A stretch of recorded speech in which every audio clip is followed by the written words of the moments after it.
গৈছে আৰু আজিও দ্বিতীয় পৰ্যায়ৰ যি নিৰ্বাচনক শান্তিপূৰ্ণভাৱে মানে ৰাইজে মানে ভোটাৰসকলে মতদান কৰাৰ যে এটা সুবিধা নিশ্চয় আমি সকলোৱে ল'ম বা আমাৰ ভোটাৰসকলে ল'ব পাৰিব মই আশা ৰাখিছোঁ। তো আমি দেখিছোঁ আজি প্ৰায় মানে 2014 চনৰ পৰা 2019 চনৰ পৰা এই যি এটা আগত যে এটা মানে যি এটা পৰিৱেশ এই পৰিৱেশটো সম্পূৰ্ণ সলনি হয় আজিৰ সময়ত আমি সকলোৱে ইয়াত ভোট মানে নিজৰ যি মতামত বা নিজৰ যি এটা সিদ্ধান্ত সেই সিদ্ধান্তটো দিয়াৰ কাৰণে ভোটাৰ ৰাইজ ওলাই আহিছে। মই সকলোকে আহ্বান জনাম যে আমি সম্পূৰ্ণৰূপে শান্তিপ্ৰিয়ৰে আজি মতদান কৰে ভোটদান কৰে আৰু নিজৰ পচন্দৰ যি প্ৰাৰ্থী সেই প্ৰাৰ্থীসকলক মানে কোনেও মানে কিবা নকৰাকৈ মানে মতদান কৰে মই সেইটোকে আমাৰ বিটিআৰবাসী তথা অসমৰ ৰাইজলৈ মই অনুৰোধ থাকিম।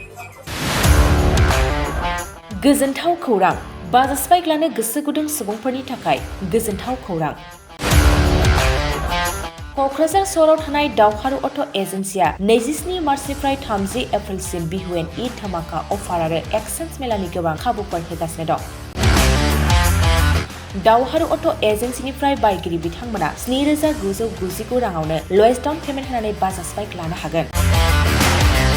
दावहारु अट' एजेन्सि श'रुमजों लोगोसे कारिगाव फेस्टिभ आउटलेट आरो दतमा फेस्टिभ आउटलेट आरो भटगाव फेस्टिभ आउटलेट ब्रान्च श'रुमाव होबाय थानाय बिहुएन ईद धमाका अफार आरो एक्सचेन्ज मेलायाव फैनानै नोंथांनि लुबैनाय बाजाजनि बाइकखौ लांफैनो हागोन। बाजाजनि बाइक सालायनो मोजां मोनग्रा रायजो राजाफोरनि थाखाय दावहारु अट' एजेन्सि श'रुमा बेनि अनगायैबो गोबां मोजां अफार लाबोदों। बेफोर अफारफ्रानो जाबाय जेरै helmet free, 2 litre petrol free आरो गासैबो मडेलनि एक्सचेन्ज खाबुआ एभेलेबल जागोन। आरोबाव गुबुन मोनसे मोजां खाबुआ जादों 500 रां होग्रोनानै गोसोबादि बाइकखौ नोंथाङा आवगायना दोननो हागोन। गोबां बाथ्रा मिथिबावनो थाखाय 60003822078822018193 जानबुं नाम्बारनि गेजेरजों खौरां लाहरनो हागोन।